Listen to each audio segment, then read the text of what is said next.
How and when Rome fell remains the subject of considerable historical debate, but today I'm going to argue that Rome didn't really fall until the middle of the 15th century. But first, let me introduce you to the traditional view, barbarians at the gates. My, don't you look traditional. If you want to be really technical about it, the city of Rome was conquered by barbarians in 476 CE. There was a last Roman emperor, Romulus Augustus, who ruled the empire for less than a year before being deposed and sent into exile by Odoacer, who was some kind of barbarian, we don't know for sure. Ostrogoth, Hun, Visigoth, Vandals, they all looked the same to the Romans. Rome had been sacked by barbarians before, most notably by Alaric the Visigoth in 410. Is it Alaric or Alaric? The dictionary says Alaric, but the vampire diaries say Alaric, so I'm going to go with Alaric. But anyway, after 476 CE, there was never again a Roman emperor in Rome. Then there's the hipper anti-imperialistic argument. That's nice, but if you really want to go full hipster, you should probably deny that you're being hipster. Right, exactly. Which goes like this. Rome was doomed to fall as soon as it spread outside of Italy because the further the territory is from the capital, the harder it is to govern. Thus, imperialism itself sowed the seeds of destruction in Rome. And now a note from our sponsor. Today's episode of Crash Course is brought to you by the all-new Oldsmobile Byzantium, mixing power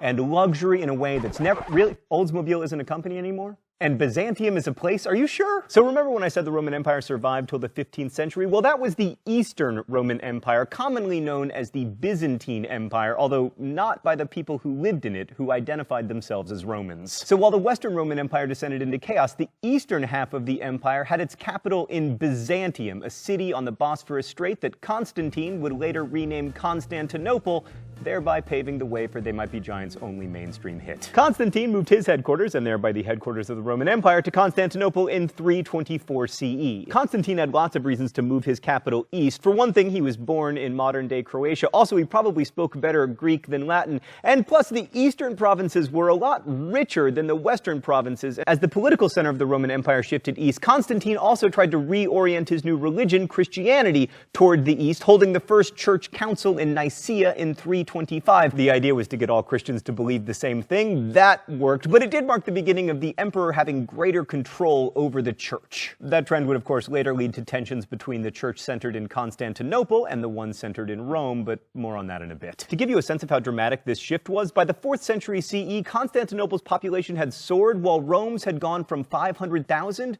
to 80,000. And although the Byzantines spoke Greek, not Latin, they considered themselves Romans, and if they did, we probably should too. Let's go to the thought bubble. There was a lot of continuity between the old Western Roman Empire and the new Eastern one. Politically, each was ruled by a single man. Sometimes there were two, and once there were four, but let's forget about that for now, who wielded absolute military power. War was pretty much constant as the Byzantines fought the Persian Sasanian Empire and then various Islamic empires. Trade in valuable agricultural land that yielded high taxes meant that the Byzantine Empire was, like the Western Roman Empire, exceptionally rich, and it was slightly more compact as a territory than its predecessor and much more urban, containing, as it did, all of those once independent Greek city-states, which made it easier to administer. Also, like their Western counterparts, the Byzantines enjoyed spectacle and sport.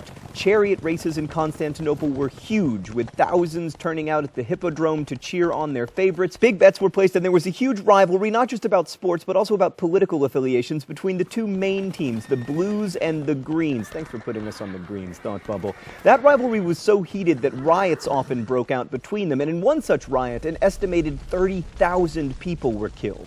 Thanks, thought bubble. But perhaps the most consistently Roman aspect of Byzantine society was that they followed Roman law. The Romans always prided themselves on being ruled by laws, not by men, and even though that wasn't actually the case after the 2nd century BCE, there's no question that the Eastern Roman Empire's codification of Roman laws was one of its great achievements. And much of the credit for that goes to the most famous Byzantine emperor, at least after Constantine, Justinian.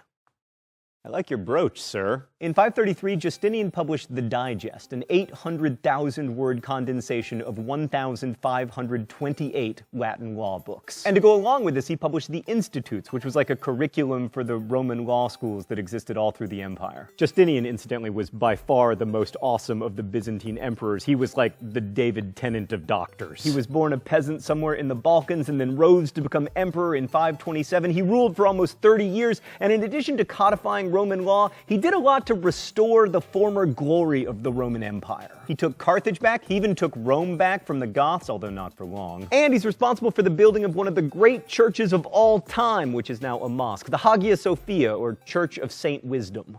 So after one of those sporting riots destroyed the previous church, he built this, which with its soaring domes became a symbol for the wealth and opulence of his empire. The Romans were remarkable builders and engineers, and the Hagia Sophia is no exception. A dome its equal wouldn't be built for another 500 years. But you'd never mistake it for a Roman temple. It doesn't have the austerity or the emphasis on engineering that you see in, for instance, the Colosseum. And this building in many ways functions as a symbol for the ways in which the Eastern Roman Empire was both Roman and not. But maybe the most interesting thing that Justinian ever did was to be married to his controversial theater person of a wife, Theodora. Hey, Danica, can we get Theodora up here? Wow, that is perfect. It's funny how married couples always look like each other. Theodora began her career as an actress, dancer, and before becoming empress, and she may have saved her husband's rule by convincing him not to flee the city during riots between the Blues and the Greens. And she fought to expand the rights of women in divorce and property ownership. So in short, the Byzantines continued the Roman legacy of empire and war and law for almost 1,000 years after Romulus Augustus was driven out of Rome. The Byzantines may not have spoken Latin, and few of their emperors came from Rome, but in most important ways, they were Romans.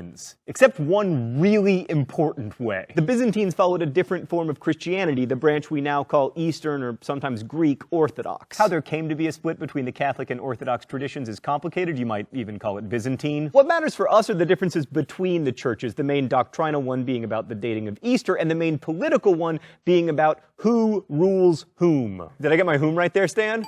Yes! In the West, there was a pope, and in the East, there was a patriarch. The pope is the head of the Roman Catholic Church. He sort of serves as God's regent on earth, and he doesn't answer to any secular ruler. And ever since the fall of Rome, there has been a lot of tension in Western Europe between popes and kings over who should have the real power. But in the Orthodox Church, they didn't have that problem because the patriarch was always appointed by the emperor. So it was pretty clear who had control over the church, so much that they even had a word for it, Caesaropapism, Caesar over Pope. But the fact that in Rome there was no emperor after 476 meant there was no one to challenge the Pope, which would profoundly shape European history over the next, 1,200 years. So I would argue that in some important ways, the Roman Empire survived for 1,000 years after it left Rome, but in some ways, it still survives today. It survives in our imagination when we think of this as East and this as West. It survives in football rivalries that have their roots in religious conflicts, and it survives in the Justinian Law Code, which continues to be the basis for much of civil law in Europe. Thanks for watching.